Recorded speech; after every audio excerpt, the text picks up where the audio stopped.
Jadi, kali ini saya akan menjelaskan apa itu pergaulan bebas. Pergaulan bebas adalah perilaku atau bentuk interaksi sosial yang melewati batas norma agama, kesopanan, moral, hukum, atau aturan sosial yang berlaku di masyarakat. Pergaulan bebas dapat membawa pengaruh buruk bagi diri sendiri maupun orang lain. Biasanya, hal ini terjadi karena kurangnya pengawasan, lemahnya kontrol diri, salah memilih teman, dan pengaruh lingkungan yang negatif. Adapun ciri-ciri pergaulan bebas, yang pertama, tidak mematuhi norma, mengabaikan aturan agama, adat, sopan santun, dan norma sosial dalam kehidupan sehari-hari. Yang kedua, gaya hidup bebas, lebih mementingkan kesenangan tanpa memikirkan akibat jangka panjang. Yang ketiga, mudah terpengaruh hal negatif, mudah mengikuti ajakan buruk seperti merokok, minum minuman keras, tawuran, dan penyalahgunaan narkoba. Yang keempat, kurangnya kontrol diri, sulit membedakan perilaku baik dan buruk sehingga bertindak tanpa berpikir panjang. Yang kelima, sering keluar malam tanpa tujuan jelas, menghabiskan waktu di luar rumah tanpa kegiatan yang bermanfaat. Yang keenam, melawan orang tua dan guru, tidak menghormati nasihat dan aturan dari keluarga maupun sekolah. Yang ketujuh, perilaku tidak sopan dan tidak bertanggung jawab, bersikap kasar, tidak disiplin, dan mengabaikan kewajiban. Faktor penyebab pergaulan bebas. Yang pertama, faktor internal. Faktor yang berasal dari diri sendiri antara lain yang pertama, kurangnya kontrol diri. Yang kedua, rasa ingin tahu yang berlebihan. Yang ketiga, kurangnya pemahaman agama dan moral. Yang keempat, ingin dianggap keren atau gaul. Yang kelima, mudah terpengaruh teman. Dan yang keenam, tidak memiliki prinsip hidup yang kuat. Yang kedua, faktor eksternal. Faktor yang berasal dari luar diri antara lain yang pertama, lingkungan pertemanan yang buruk. Yang kedua, kurangnya pengertian dan penguasaan keluarga. Yang ketiga, pengaruh media sosial dan internet. Yang keempat, kurangnya pendidikan, karakter, dan moral. Yang kelima, pengaruh budaya luar yang negatif. Dan yang keenam, lingkungan masyarakat yang kurang baik.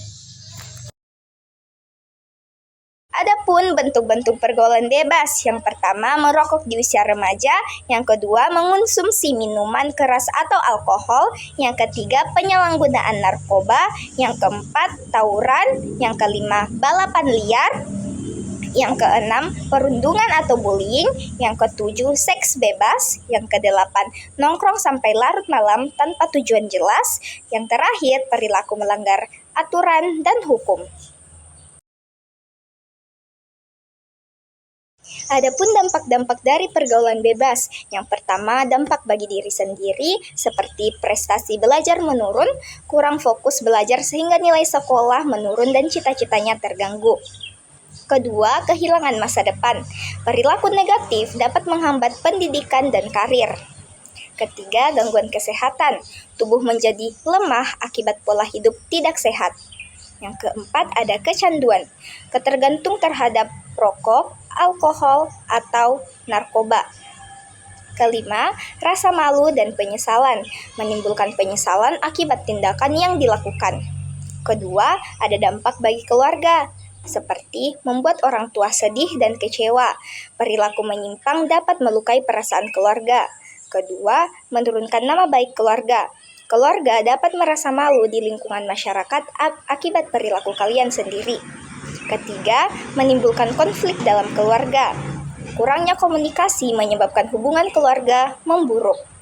Ketiga, dampak bagi masyarakat, seperti meningkatnya kriminalitas remaja, di mana pergaulan bebas dapat memicu tindakan melanggar hukum. Kedua, rusaknya moral generasi muda, nilai sopan santun dan tanggung jawab semakin menurun. Ketiga, lingkungan menjadi tidak aman, masyarakat terganggu dengan perilaku negatif remaja.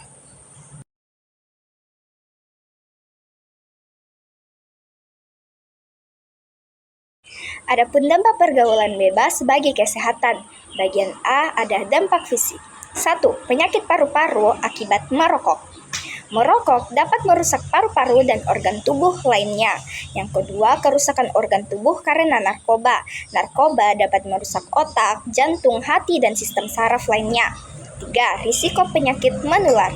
Perilaku hidup sehat meningkatkan risiko penyakit menular. Keempat, tubuh menjadi lemah dan tidak sehat.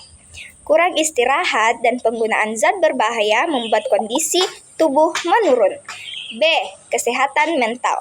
Yang pertama ada stres dan depresi. Tekanan lingkungan dan penyesalan dapat menyebabkan gangguan mental. 2. Mudah marah. Emosi menjadi tidak stabil. 3. Hilang percaya diri. Merasa malu atau minder akibat perilaku buruknya sendiri.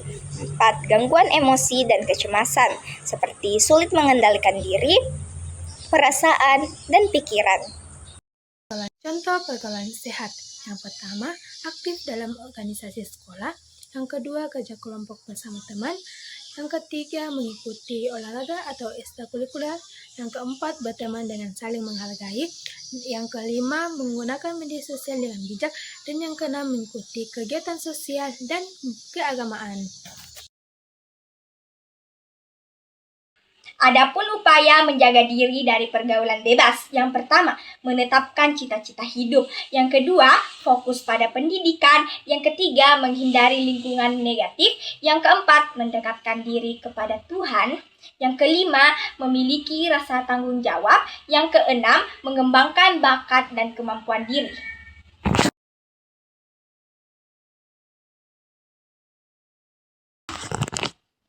Adapun saran dan kesimpulan. Saran yang pertama, remaja harus lebih bijak dalam memilih teman dan lingkungan pergaulan.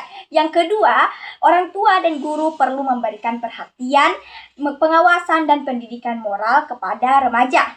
Yang ketiga, gunakan waktu untuk kegiatan positif dan bermanfaat. Yang keempat, hindari ajakan yang dapat merugikan diri sendiri maupun orang lain.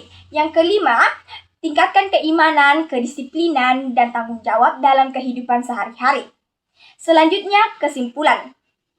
Pergaulan bebas adalah perilaku menyimpang yang dapat merugikan diri sendiri, keluarga, dan masyarakat.